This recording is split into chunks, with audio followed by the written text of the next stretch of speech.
Hello, audience. When it comes to horror movies, I'm really late to the game.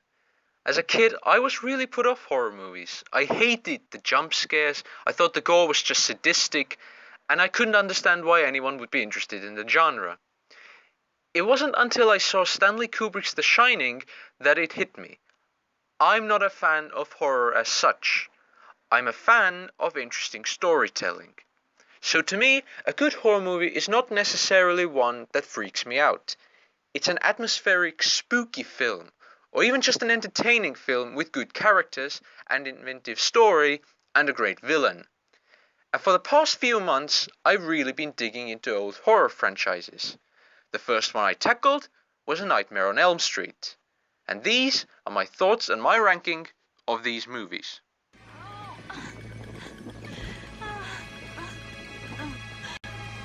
Number 9. A Nightmare on Elm Street, the 2010 remake. There's just nothing to like about this movie. I mean, there's no likable characters. The kills are pretty much all ripped from the first movie and are weaker, by the way. There's no creativity, there's no imagination. There's not really a great actor in it, except maybe for the one that plays the dad of one of the characters. I don't remember what his name even was. He's the one who kills Freddy. And of course, Jackie Earle Haley is just not Robert Englund. And I understand that for some people, this is the movie that returned to the serious Freddy of the earlier movies. And I can see that, but it doesn't do it as well as those earlier movies.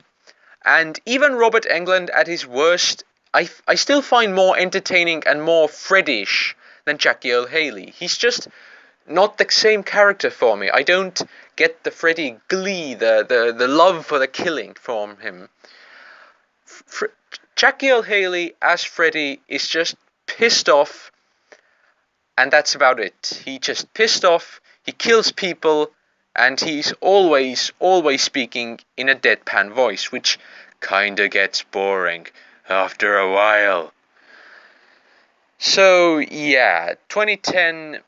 It looks stylistically nice. I mean, the cinematography is pretty good, but that doesn't save the movie from a pretty boring script that just retreads the movies that came before it. Hey, Spence. Let's drink Number out. 8.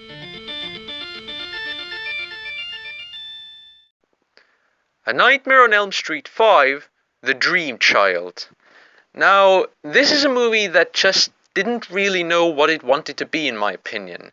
Like, at times, it's really dark. More darker than any movie since perhaps the first. And then Freddy just goes into complete slapstick. This is Freddy almost at his most silliest. And it doesn't fit with the movie that the director is trying to create. When I think back to this movie, I think of ugly brown mess. It's an ugly Frankenstein of a movie, and it's probably the Nightmare on Elm Street movie that I enjoy the least. I know I said that the 2010 film is the worst, and it is because it lacks creativity, and there is creativity in The Dream Child. But if there's any Elm Street movie that just is ugh, then it's The Dream Child. I don't want to watch The Dream Child. I don't recommend The Dream Child to anyone else.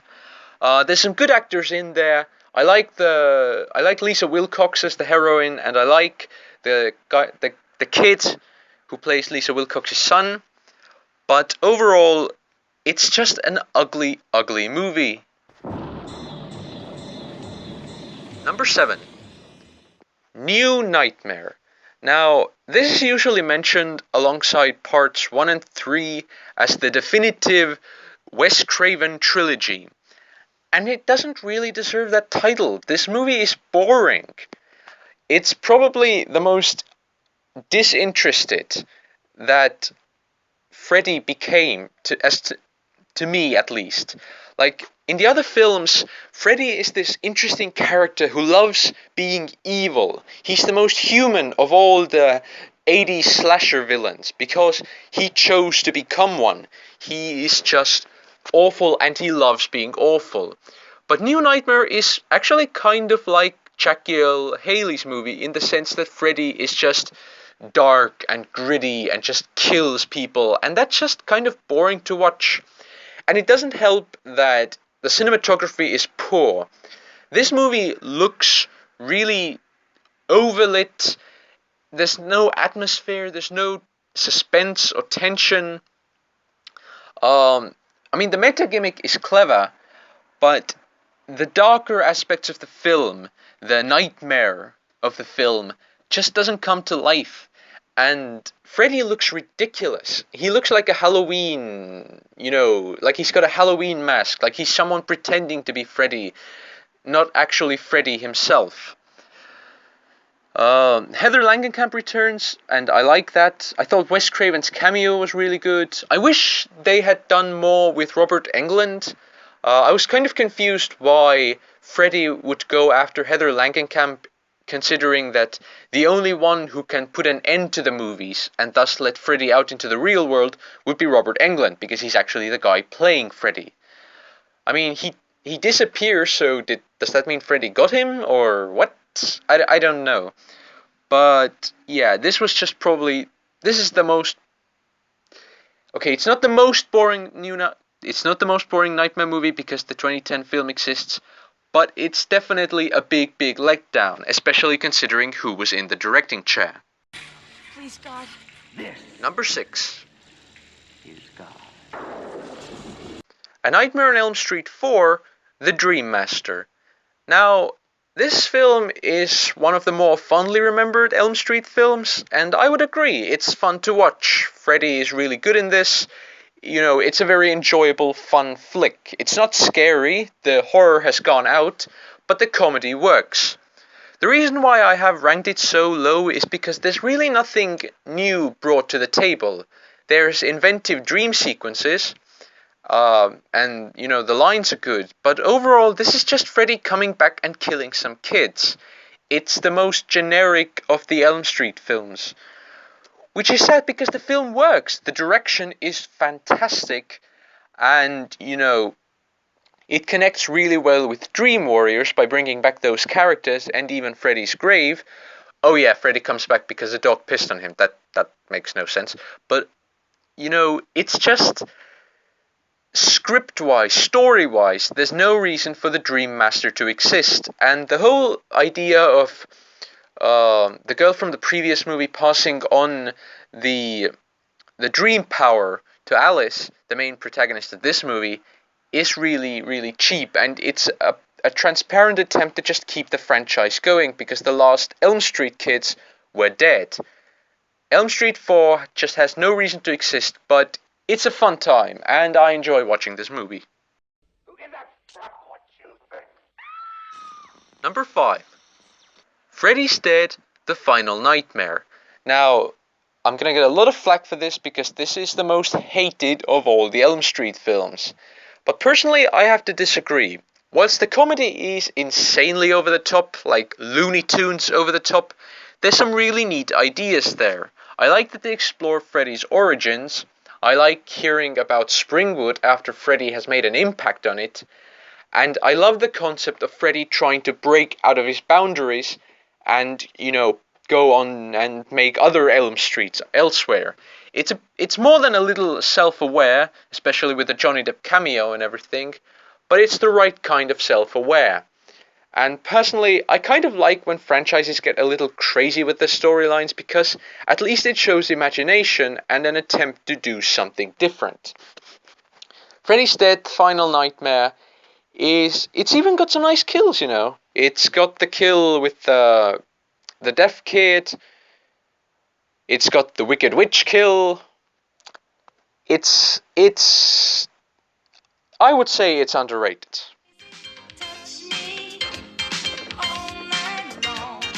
Number 4. Freddy vs. Jason.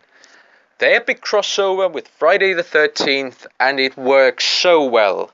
The only complaint I would really have about this movie is that Freddy only got one kill, but it doesn't really matter when the rest of the film is so energetic and makes sense in the context of both franchises. Freddy is played fantastically by Robert Englund in this movie, really harkening back to the early films. And I really enjoy Ken Kirzinger as Jason, for reasons that I will explain in a future video based on Friday the 13th. As I said, I like how they were brought together. I love the fights. It's all fun. It's witty. I like the teenagers. I think the teenagers in this film were really great. I like the jokes.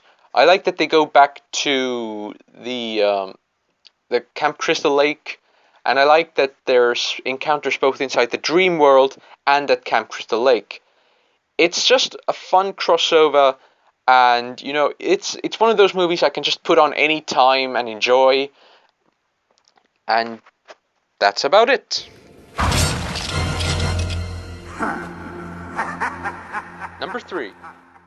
A Nightmare on Elm Street Part 3, Dream Warriors. Dream Warriors is one of the best sequels to A Nightmare on Elm Street. It expands on the storyline. It brings Heather Langenkamp and her father back. It's got an epic showdown with Freddy. Freddy is still dark to an extent. All of the kills are absolutely fantastic. It's got a bloody skeleton that comes to life. Elm Street 3 is the horror movie that has it all. It's got the supernatural, it's got the gore, it's got the characters, it's got the atmosphere. It's the Empire Strikes Back of Elm Street movies. And again, that's about it. It is fantastic from beginning to end. And, every scene adds something. I love the expansion of Freddy being the son of 1,000 or 100 maniacs. It's just absolutely fantastic. And I would recommend this even if you haven't seen any of the other Elm Street films, because there's really something here for every type of horror fan. Number 2. Let's get high. A Nightmare on Elm Street, the 1984 original. Yeah, it's blasphemy not putting this into the top spot. I know, I will explain that later. A Nightmare on Elm Street is absolutely fantastic. It's creepy, it's grungy, it is imaginative and wild. It doesn't have the complex dream sequences of the later movies, and some of the characters are not as interesting as those we see later on. But for pure fear value, for the purest Freddy Krueger appearance, you can't go wrong with the original. Nancy is a great protagonist. Johnny Depp's first role is pretty great. And of course the classic kills, the floating in the air kill and the blood splashing from the bed. It's pure horror material, and it's fantastic. It's not my favorite Elm Street film, but it is a genuine nightmare on Elm Street. It feels like a nightmare. It's kind of a shame about the ending that it's a bit of a messy ending because the producer and the director got into a bit of a fight. But overall, A Nightmare on Elm Street is an absolute classic and a must-see for any horror fan. Interestingly, Freddy isn't in the movie very much, but he makes a hell of an impact every time he shows up, and I absolutely adore that electronic score. I kind of wish they had more movies with electronic scores nowadays. They've kind of faded out in favor of orchestral scores, but electronic scores can be so bloody creepy, man. So bloody creepy. And my number 1 favorite Elm Street movie is A Nightmare on Elm Street Part 2, Freddys Revenge. I'm not kidding, this is my favorite Elm Street movie. Whilst it doesn't have the dream sequences apart from, the beginning and the end, Elm Street 2 has a fantastic storyline. I love the concept of Freddy trying to possess someone. It's so creepy in a Jekyll and Hyde kind of way. And the main character, played by Mark Patton, is easily my favorite in the Elm Street franchise. He plays it so well. He's traumatized. He's pushed to the limit. You really believe this kid is losing his mind. And Freddy is way darker in this movie than in any other Freddy movie. Well, except the remake, because there he's a child molester. But in this movie, he's not just trying to kill you in your sleep. He's trying to make you kill for him. That is cruel. That is insanely cruel. And the scene in which he emerges from Jesse's body to kill his best friend, the aftermath of that scene is my favorite scene in the entire series. There's some great body horror also in that scene. It looks better than the first one. There's definitely more budget there. And I love how sometimes they put green and red in the scene to signify that Freddy is there. Actually, this movie does a great job of signifying when Freddy's gonna turn up, because everything turns to hell. It's like a bit of hell itself is coming out with Freddy Krueger. And Krueger himself has more screen time and makes more of an impact because of it. He doesn't go, full on jokey like he does in the later movies, but Robert Englund really gets to play him deliciously in this movie, more so than he did in the original. And it's a bit confused, I will grant you, and of course there's the fact that it's homosexual and everything, but that doesn't bother me really. I don't really care about that part. What I care is about seeing a really cool, really atmospheric movie, and that's what A Nightmare on Elm Street Part 2 is to me.